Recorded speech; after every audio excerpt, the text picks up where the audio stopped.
அந்தர்பல்டி அடித்த எம்.ஆர். விஜயபாஸ்கர் அதிர்ச்சியிலே ஆதரவாளர்கள்.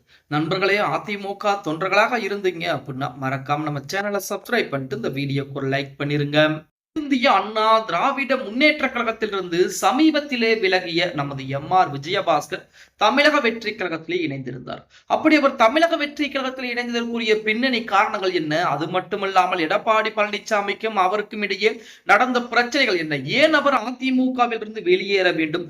அது மட்டுமல்லாமல் விஜய் கட்சியிலே இணைந்த பின்பு நேற்று தினம் செய்தியாளர் சந்திப்பிலே திடீரென அந்தர்பல்டி அடித்திருக்கிறார்.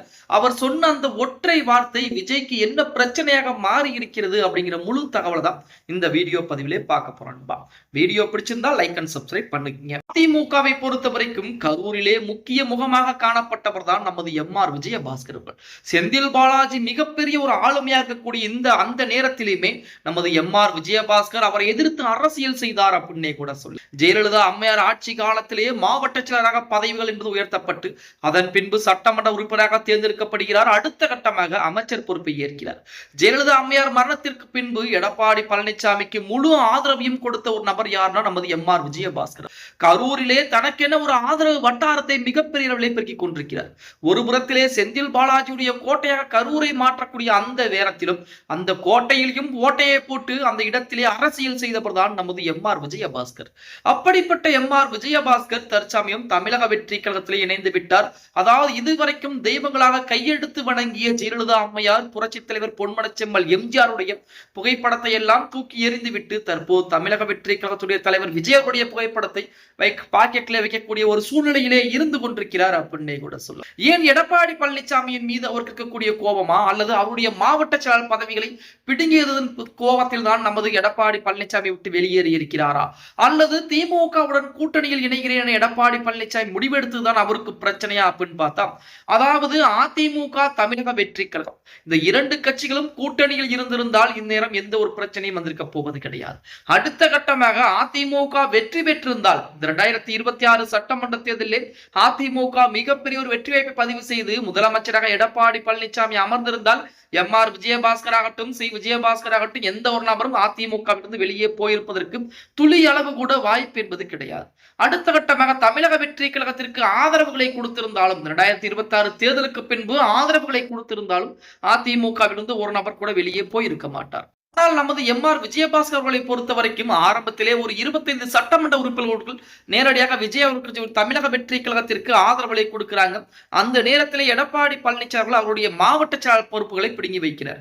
மாவட்ட செயலாளர் பதவிகளை எங்களுக்கு மீண்டும் தர வேண்டும், மீண்டும் அதிமுகவிலே ஒன்றிணைந்த பின்பு மன்னிப்பு கடிதம் எல்லாம் கொடுத்து விட்டு தான் ஒன்றிணைந்தால் எஸ்.பி. வேலுமணி, சி.வி. சண்முகத்திற்கு மூலமாக ஆதரவாக நமது தமிழக வெற்றி கழகத்திற்கு ஆதரவுகளை கொடுத்த அந்த 25 சட்டமன்ற உறுப்பினர்களில் 4 நபர்கள் அதிமுக விட்டு வெளியே அடுத்த கட்டமாக இருக்கக்கூடிய நபர்கள் எல்லாம் மன்னிப்பு கடிதம் என்பது கொடுத்து விட்டு தான் அதிமுகவில் இணைகிறாங்க. அந்த நேரத்தில் எங்களிடமிருந்து பறிக்கப்பட்ட மாவட்ட செயலாளர் பொறுப்புகளை மீண்டும் நீங்கள் கொடுக்க வேண்டும் என ஒரு கோரிக்கை என்பது வைக்கப்படுகிறது. ஆனால் எடப்பாடி பழனிசாமி அவர்களை பொறுத்த வரைக்கும் உடனே அந்த மாவட்ட செயலாளர் பதவிகளை கொடுத்து விட்டால் இவர்களை பார்த்து மற்றவர்களும் இதே போலத்தானே செய்வார்கள்.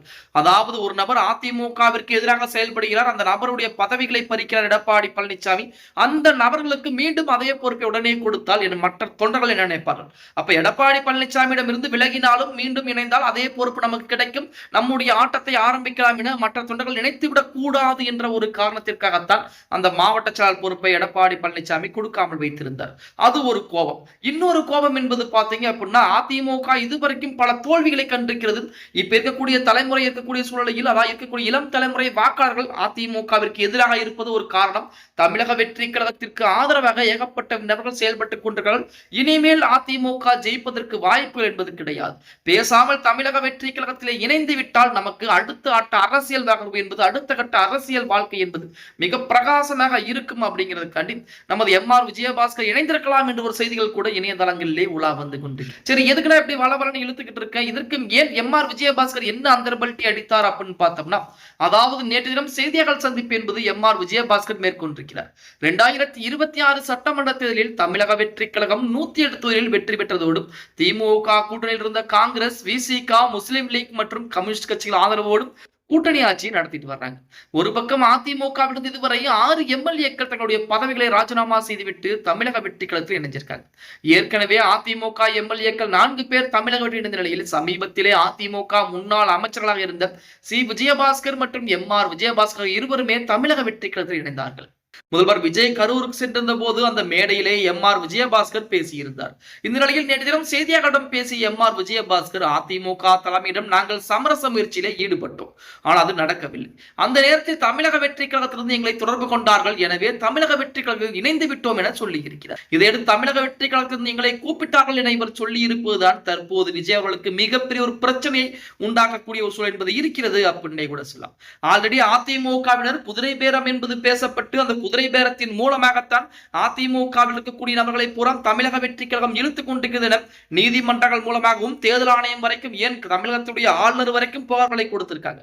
சமீபத்தில் தமது வைகோ அவர்கள் கூட அப்படித்தான் சொல்லியிருந்தார். தமிழக வெற்றி கழகத்தின் மூலம் எங்களை எங்களுடைய எம்எல்ஏ பதவிகளை ராஜினாமா செய்ய சொன்னார் விஜய் அப்படிங்கிற மாதிரி ஒரு வார்த்தையை சொல்லி மீண்டும் அந்தர் பெல்ட்டி அடித்திருந்தார்.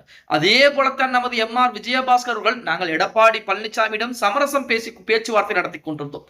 அந்த நேரத்திலே தமிழக வெற்றி எங்களுக்கு அழைப்பு வந்தது, எங்களுடைய கட்சியில இணைந்து கொள்ளுங்கள், உங்களுக்கு என்ன மதிப்பு மரியாதை கிடைக்குமோ அதிமுகவில் கிடைக்கிறதோ அதை நாங்கள் கொடுக்கிறோம் என தமிழக வெற்றி கழகம் சொன்னது. அதன் காரணமாக நான் தமிழக வெற்றி கழகத்தில் இணைந்து விட்டேன் என நமது விஜயபாஸ்கர் அவர்கள் பேசியிருக்கிறார். இப்ப இங்கதான் பிரச்சனை என்பது ஆரம்பிக்கிறது. இதற்கு முன்பாக அதிமுக தலைமை சரியில்லை, திமுகவிடம் கூட்டணி வைக்க நமது எடப்பாடி பழனிசாமி முற்பட்டார். திமுக கூட்டணிக்குள்ளே எடப்பாடி பழனிசாமி திமுகவும் அதிமுகவும் சேர்ந்து தமிழகத்திலே ஆட்சி அமைக்க விருப்பப்பட்டது. அதனால் எங்களுக்கு பிடிக்கவில்லை, நாங்கள் தமிழக வெற்றி கழகத்தில் இணைந்து விட்டோம் என சொன்ன அந்த விஜயபாஸ்கர் தற்சமயம் திமுக கிடையாது, அதாவது தமிழக வெற்றி கழகம் எங்களை கூப்பிட்டது, அணுகியது, அதன் காரணமாக நாங்கள் தமிழக வெற்றி கழகத்தில் இணைந்து விட்டோம் என அந்தர் பெல்ட்டி அடித்திருக்கிறார். அப்ப அந்த இடத்திலே குதிரை பேரம் என்பது பேசப்பட்டது உண்மைதானா? நமது விஜயபாஸ்கரிடம் பேச்சுவார்த்தை என்பது நடத்தி, அதுவும் அதிமுகவிலே சட்டமன்ற உறுப்பினராக இருந்தவர், அதிமுகவுடைய முன்னாள் அமைச்சர், அதிமுகவிலே முக்கிய முகமாக இருக்கக்கூடிய அந்த நபரிடம் குதிரை பேரம் என்பது பேசப்பட்டது உண்மை அப்படிங்கிற மாதிரி தான் நமது விஜயபாஸ்கர் பேசியிருக்கிறார். அப்பொழுது விஜய் அவர்கள் செய்யக்கூடியது எந்த விதத்தில் நியாயம் அப்படிங்கிறது அதிமுக ஒரு கேள்வியில் ஒன்றாக இருந்து கொண்டிருக்கிறது. சரி, இந்த பிரச்சனை எல்லாம் ஒருபுறம் இருந்தாலுமே சமீபத்திலே கரூருக்கு வந்த நமது முதல்வர் விஜய் அவர்களுக்கு வெள்ளி வாளை கூட நமது விஜயபாஸ்கர் பரிசீலித்த பின்பு பல அவருடைய முக்கியமான ஒரு கோரிக்கையும் முன்வைத்திருந்தார். அது மட்டும் கிடையாது, கரூரிலே நினைவு சின்னம் என்பது அமைக்கப்படும். அதாவது கரூர் கூட்ட நெரிசலிலே உயிரிழந்த அந்த குடும்பங்களுக்காக ஒரு நினைவு சின்னம் என்பது அமைக்கப்படும் அப்படிங்கிற நல்ல விஷயத்தையும் நமது விஜயர்கள் சொல்லிவிட்டு போயிருந்தார். அவர் சொல்லிவிட்டு போன மறுநாளே நமது விஜயபாஸ்கர் இந்த மாதிரி பேட்டி கொடுத்திருப்பது தமிழக வெற்றி கழகத்திற்கு சற்று அதிர்வலைகளை ஏற்படுத்தி இருக்கிறது அப்படின்னே கூட சொல்லலாம். எது எப்படி இருந்தாலும் தமிழக வெற்றி கழகம் இந்த 5 ஆண்டுகள் ஆட்சி கம்பல்சரி செய்வார்கள். இன்னும் ஒரு 3 மாதங்களுக்குள் பெரும்பான்மை என்று நிரூபிக்க வேண்டும். ஆனால் தமிழகத்திலே தேர்தல் நடத்துவதற்கு தேர்தல் ஆணையம் தற்சமயம் வரைக்கும் எந்த ஒரு அறிவிப்பையும் கொடுக்காமல் இருக்கிறாங்க. இப்படிப்பட்ட ஒரு சூழலில் குதிரை பேரம் என்பது பேசப்பட்டதாக தற்சமயம் தமிழக வெற்றி கழகத்தின் மீது அதிமுகவின் சார்பாக குற்றச்சாட்டுகள் முன்வைக்கப்பட்டுக் கொண்டிருக்கிறது.